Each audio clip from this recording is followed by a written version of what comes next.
cada ano que passa, eu sinto assim mais verdadeiro, mais intensa aquela comparação do Natal com a festa de aniversário, em que o aniversariante é esquecido, é colocado de lado. Cada vez essa comparação cabe mais. Outro dia desses passaram um documentário, não lembro a emissora, não lembro se foi History Channel, mas um documentário sobre a invenção do Natal. E mostrando como essa festa do Natal de hoje, como ela foi inventada no início do século XX. Essa festa de Natal que se reúne família, amigos, mesa farta, e troca de presentes e não sei o quê, e Papai Noel de roupa vermelha. Como é que tudo isso foi inventado no início do século XX? Antes o Natal era uma festa totalmente religiosa. Uma festa para lembrar realmente o nascimento de Cristo. E hoje não. Hoje não. Criancinhas na escola, criancinhas pequenas que não sabem de que trata o Natal. Por exemplo, uma aluninha dela, ela falando do nascimento de Jesus, e a aluninha discutindo com ela, dizendo, não, tia, tem nada de Jesus não, o Natal é do Papai Noel. Natal é do Papai Noel. Tadinha dessa criança, né? Nunca ouviu o que é realmente Natal. Nunca ouviu que o Natal é realmente o nascimento de Cristo. E realmente há quase que uma articulação, há realmente quase que um complô para secularizar totalmente o Natal, para tirar Jesus totalmente do Natal, virar uma festa como outra qualquer. Tanto está virando uma festa como outra qualquer, que você vai lá no Oriente e encontra aquela turma toda que nem é cristã, que nem acredita em Cristo, comemorando o Natal. Uma vez eu vi um documentário que apresentava uma família lá em Israel com árvore de Natal, comemorando o Natal. Se é assim, é porque já perdeu o caráter cristão, realmente. Se é assim, é porque já tiraram Cristo, realmente, do Natal. É a festa de aniversário que o convidado fica esquecido. É a festa de aniversário que, quando o convidado vai chegando, o aniversariante vai chegando, batem a porta na cara do aniversariante. Querem que ele fique realmente de fora. E olha, isso não é estranho, porque a Bíblia já fala a respeito disso. A Bíblia já diz que seria assim.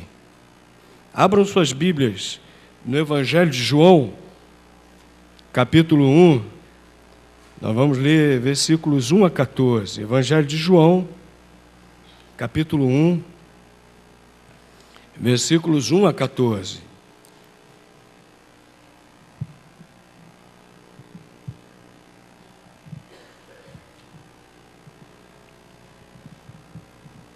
Acho que todos já acharam, né? Tem até uma rapaziada aí que não usa mais Bíblia de papel, usa no telefone, usa no tablet, não é? E que acha rapidinho. Enquanto a gente ainda está passando as páginas, já estão lá esperando a gente há um tempão, não é? Acho que todo mundo já achou. Evangelho de João, capítulo 1, versículos 1 a 14, diz assim, ó: no princípio era o Verbo estava com Deus, e o Verbo era Deus. Ele estava no princípio com Deus. Todas as coisas foram feitas por intermédio dele. Sem ele, nada do que foi feito se fez. Nele estava a vida, e a vida era a luz dos homens. A luz resplandece nas trevas, e as trevas não prevaleceram contra ela. Houve um homem enviado por Deus, cujo nome era João. Este veio como testemunha, a fim de dar testemunho da luz, para que todos crescem por meio dele.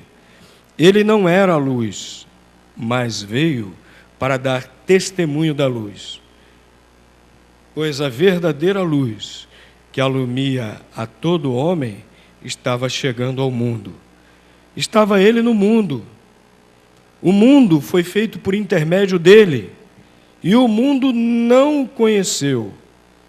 Veio para o que era seu, e os seus não o receberam.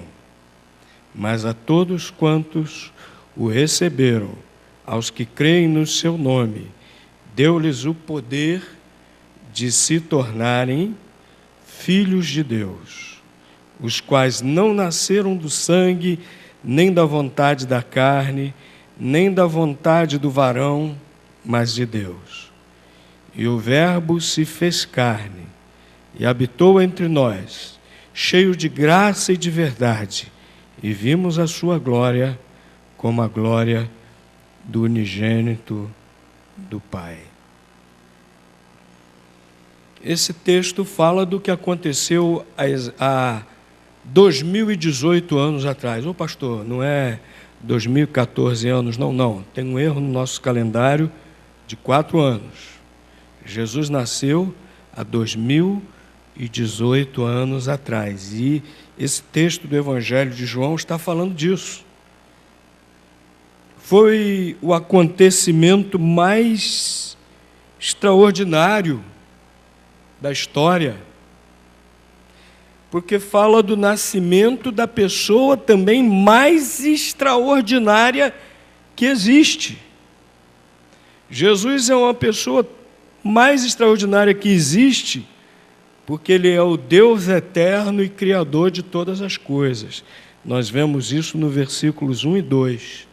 Jesus Cristo não era simplesmente um homem.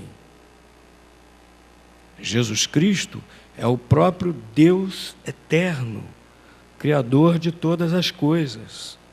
E Ele tomou forma humana no primeiro Natal. Jesus é Deus eterno, Criador, que se fez homem. Olha o que diz o versículo 14. E o Verbo se fez carne.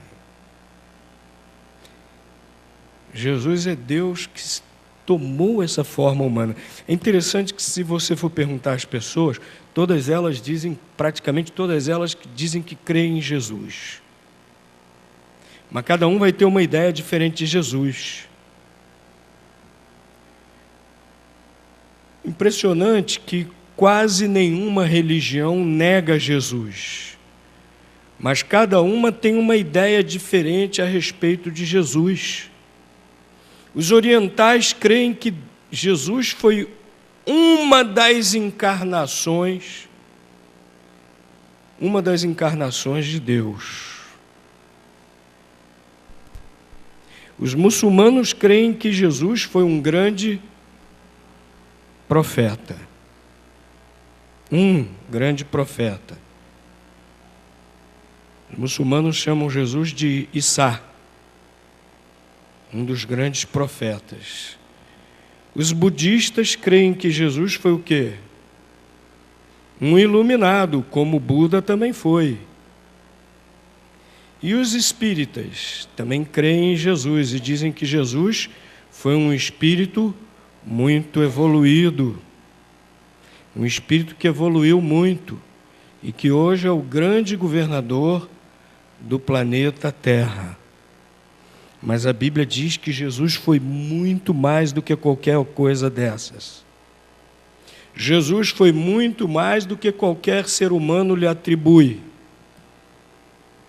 A palavra de Deus diz que Jesus é o Deus eterno, Criador de todas as coisas, que um dia entrou na nossa história, veio lá da eternidade E o apóstolo Paulo diz lá em Filipenses, capítulo 2, que ele teve que se esvaziar, que ele teve que se limitar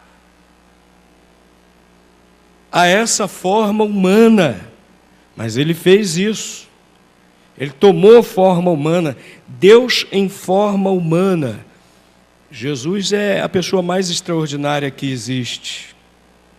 E por isso aquela data do seu nascimento é também a data mais extraordinária da história. O Deus eterno se tornando como um de nós.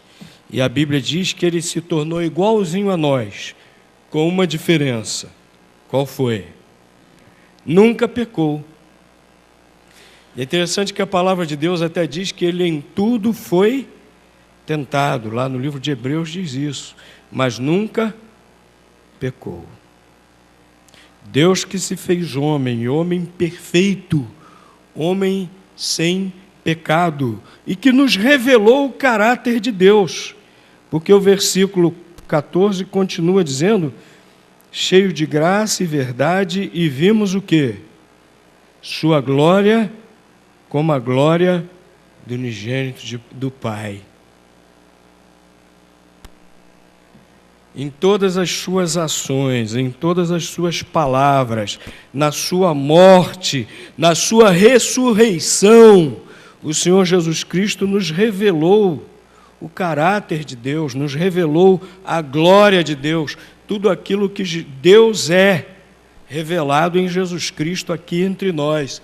Por isso que lá em Hebreus capítulo 1, versículos 1 e 2, o autor diz, tendo Deus antigamente falado de muitas formas, de muitas maneiras, primeiro por meio dos pais, depois por meio dos profetas, nesses últimos tempos, nos falou por meio do Filho. Jesus nos revelando Deus, essa pessoa extraordinária. Entretanto, o que aconteceu e o que tem acontecido com as pessoas no que diz respeito à posição que tomam em relação a Jesus? Versículo 11 diz, veio para o que era seu e os seus não o receberam. Tudo pertence a Deus. Tudo pertence a Jesus, Ele criou tudo. E veio para o que era seu também no sentido de que foi ao seu próprio povo. E o seu povo que presenciou a glória de Deus. Eu fico pensando no privilégio das pessoas que viram Jesus, que ouviram Jesus. Que grande privilégio verem pessoalmente a glória de Deus. Mas mesmo assim o rejeitaram, como povo. O rejeitaram. E a humanidade também está incluído nesse versículo. Porque a humanidade como um todo, o que tem feito? Tem rejeitado a Jesus. Já se fala, por exemplo, em Europa pós-cristã. Cristianismo na Europa em decadência. Até na própria Itália, que é o país que é a sede do catolicismo, o catolicismo está diminuindo na própria Itália. O que mais cresce na Itália, meus irmãos, é o satanismo. O que mais cresce em toda a Europa são as religiões pagãs, religiões animistas, xamânicas, pagãs. E o cristianismo cada vez acaba mais, diminui mais na Europa. O satanismo cresce não só na Itália, mas em vários países. Há vários grupos de heavy metal na Europa, principalmente nos países nórdicos, que são grupos declaradamente satânicos e que declaram que querem difundir o satanismo. Não é só para ganhar dinheiro com a música deles, não, também.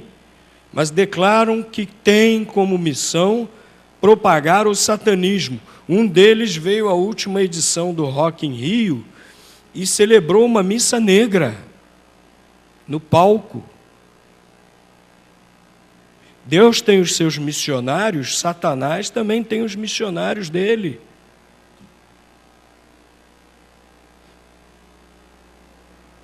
Nos Estados Unidos, que era um país de tradição evangélica, em muitos estados nem se pode ir à escola portando uma Bíblia, porque corre o risco do aluno sofrer penalidades e do professor ser demitido. Recentemente vi um filme, Deus Não Está Morto, inspirado nessas coisas que estão acontecendo nos Estados Unidos. Mas o impressionante é que no final do filme, antes dos créditos,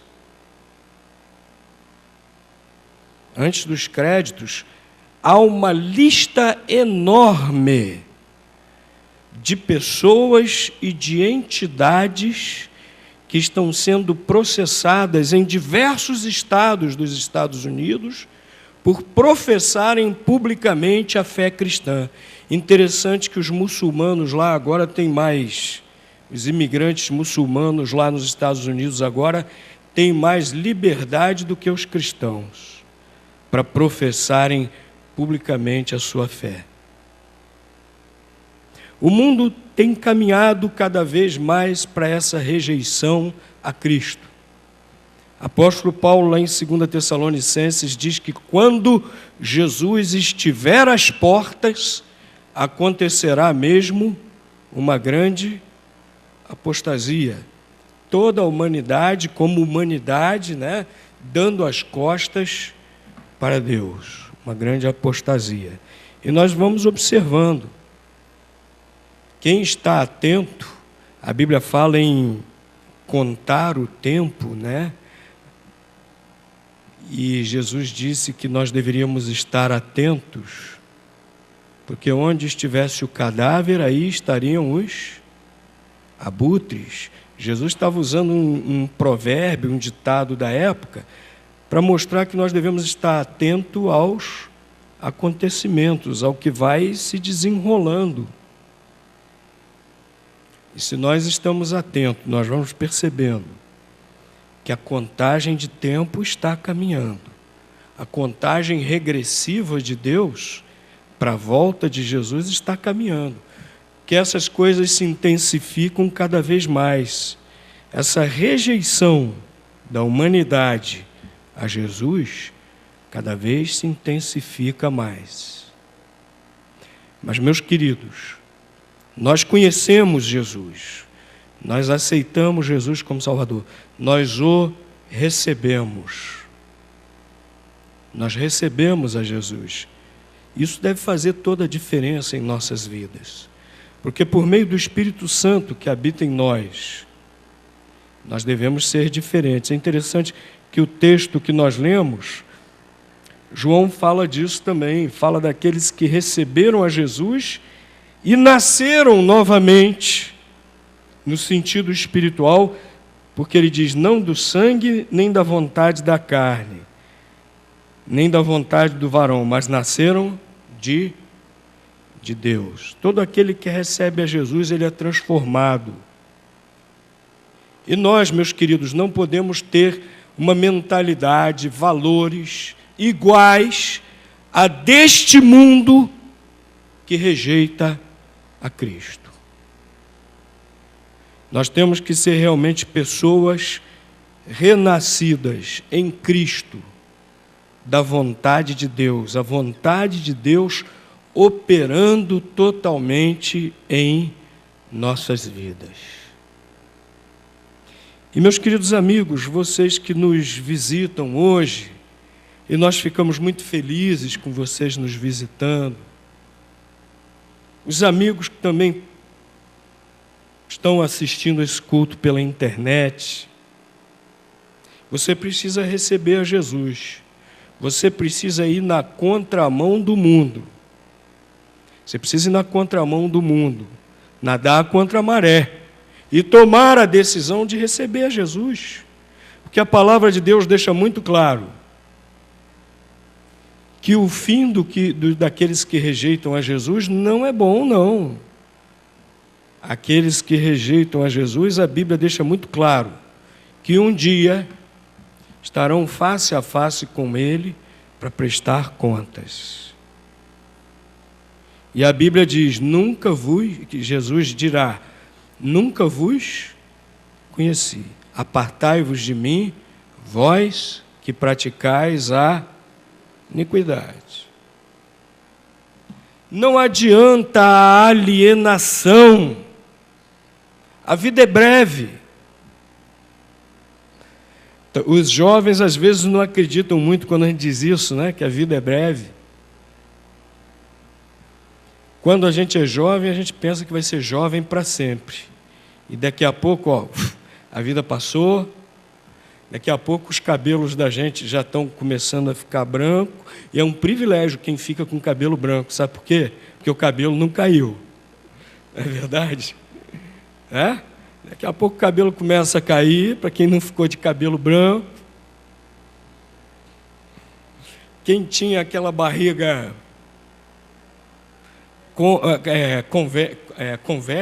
côncava, né? Quem tinha a barriguinha de tanque começa a ficar com a barriguinha de máquina de lavar roupa. E por aí vai.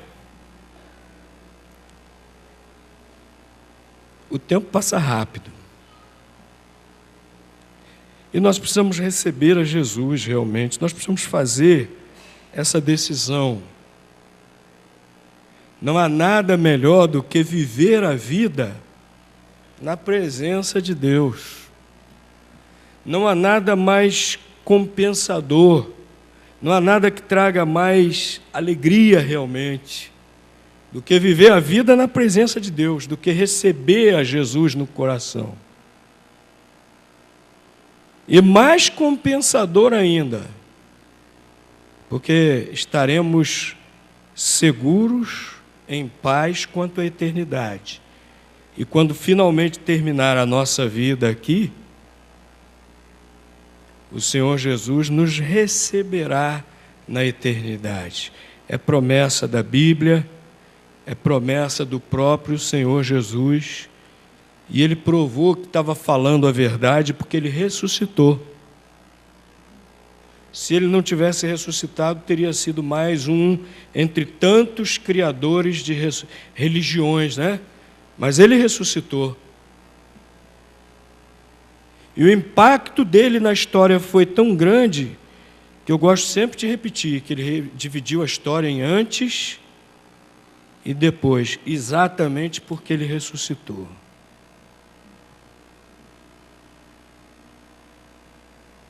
E Ele prometeu que quem o recebe tem a vida eterna.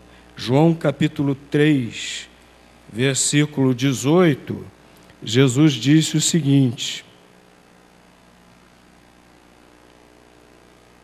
falando a respeito de si mesmo, Ele disse o seguinte, quem crê nele não é julgado, mas quem não crê já está condenado, porquanto não crê no nome do unigênito Filho de Deus. E se nós voltarmos mais um pouquinho, versículo 16, o que que diz? Todo mundo sabe de cor, né? Quase todo mundo. Porque Deus amou o mundo de tal maneira que deu o Filho unigênito para que todo aquele que nele crê não pereça, mas tenha vida eterna. Então, receber a Cristo é muito bom. Receber a Cristo é bom demais. Viver na presença de Deus aqui nesse mundo e partir para a eternidade, para a vida eterna, melhor ainda, junto com Deus, só Jesus pode nos dar isso. A Bíblia deixa muito claro que só Ele nos dá essa vida eterna. Por isso que, voltando aqui a João capítulo 1, o versículo 12 diz, a todos quantos o receberam, aos que creem no seu nome. Deu-lhes o poder de se tornarem filhos de Deus. E como filhos de Deus, com essa herança maravilhosa no céu. Meu querido, você precisa receber Jesus. Faça essa decisão. Não seja só uma pessoa íntegra. Não seja só religioso. Nós estamos aqui de passagem. Somos peregrinos nesse mundo. A grande diferença é, primeiro, como é que você está vivendo aqui? Como nova criatura em Cristo ou não? Segundo, mais importante ainda, para onde a sua peregrinação está lhe levando? Sua peregrinação está lhe levando para o céu, para a vida eterna, ou sua peregrinação está lhe levando para a perdição eterna? Receba Jesus, faça parte da minoria que vai contra a maré,